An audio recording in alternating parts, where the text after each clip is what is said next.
What is this? Oh my God, that's so dangerous. With the clutch in the condition it's in. Oh my gosh. Did I show you how they brought this to me? The forklift was right here. He just drove up, picked it up like this, lifted it, and then sat it down on the trailer like that. Hello, everybody. Welcome back. My name's Colin, and I've got a fever. And evidently, the only prescription is more first-gen minis because I just can't stop myself. I keep buying them. I don't know how I end up with them. I just got this one for $1,000. I have 3 now. I have a problem. Now, I should preface, I didn't just see this car pop up on Facebook Marketplace for $1,000 and say, hey, that looks like a good idea, and then go and retrieve it and bring it home. I actually have been looking for a car with this transmission for a while now because, as much as I hate to say it and do it, I have to pull the 6-speed out of my Cooper. I have to put a 5-speed in it because for the Gridlife Sundae Cup class that I want to compete in, I have to have a drivetrain that's complete and original to the car. And the 6-speed was never sold in the regular Cooper, so I have to swap it. So that's where this car comes in. I bought this from an insurance salvage lot, and they had it listed as not running and driving because it had an electrical issue.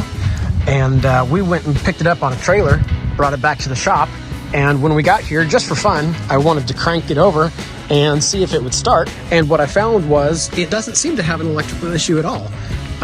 It needs a clutch, which is a different story because if you know how to drive a car without a clutch, you get a running, driving car. If you know how to slip a car out of gear and back into gear without using the clutch, you can get yourself place to place if you really need to, or if you're just stupid like I am. So yeah, we're out driving this car that I just bought broken for $1,000 from a salvage lot. And what I'm going to do with this car is make it the donor for both of my other cars. I'm going to put the transmission from this into my track car. I'm going to take the subframes out and have them powder coated, put them in my supercharged car because they're kind of rusty. Sorry. And then a bunch of the other parts I will either spread between my 2 cars or part it out. And I've also had this crazy harebrained idea that I might chop off the back end of this car and turn it into a trailer. Sounded like a fun idea. I've seen somebody else do it on Mini Takes Estates before and it looked really cool. But in the end, this gives me a good idea of how the transmission feels and at least tells me that I can confirm that all 5 of the gears work, even though I don't have a clutch. So, this car is about to see the last mile of its life, and we're going to pull it into the shop, put it up in the air, disassemble it, and thank it for its sacrifice.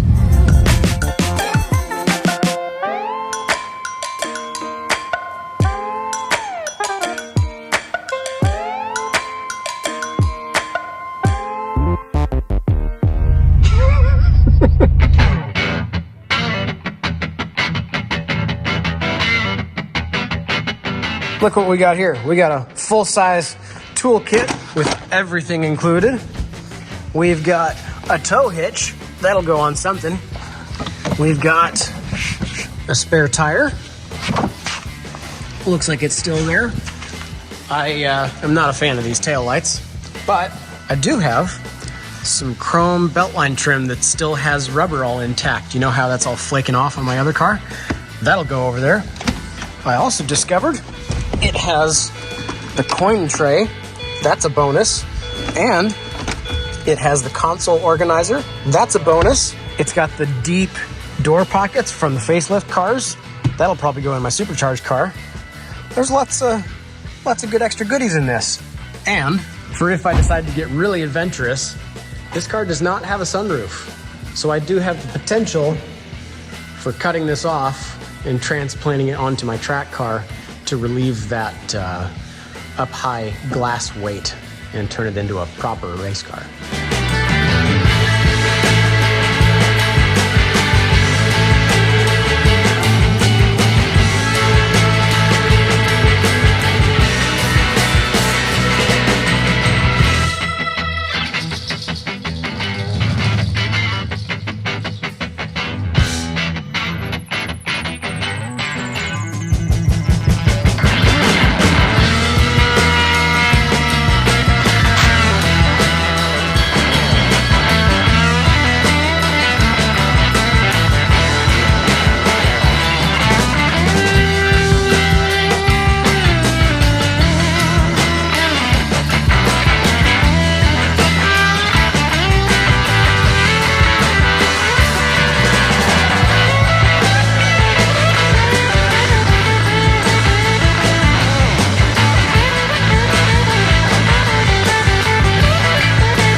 And just like that, the motor and transmission are both out of the parts car.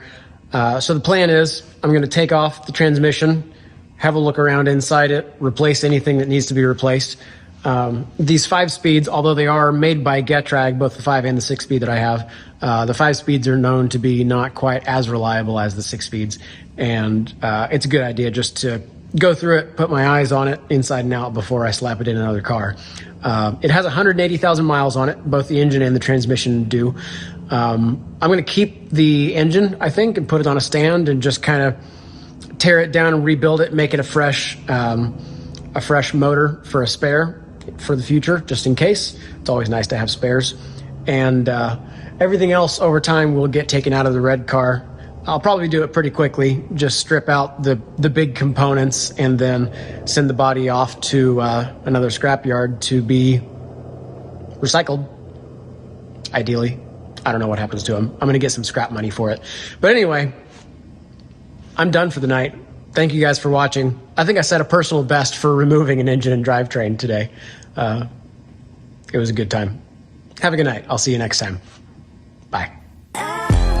Just do it. Just get it. All right, it's on. It's fine. It's fine.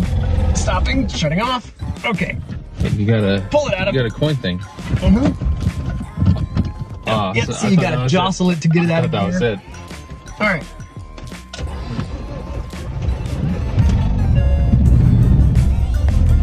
Yep. You got a full tank of gas. I know, right? Wow. Bonus. Oh, no. I forgot. Okay, no. Okay, so now I'm focusing.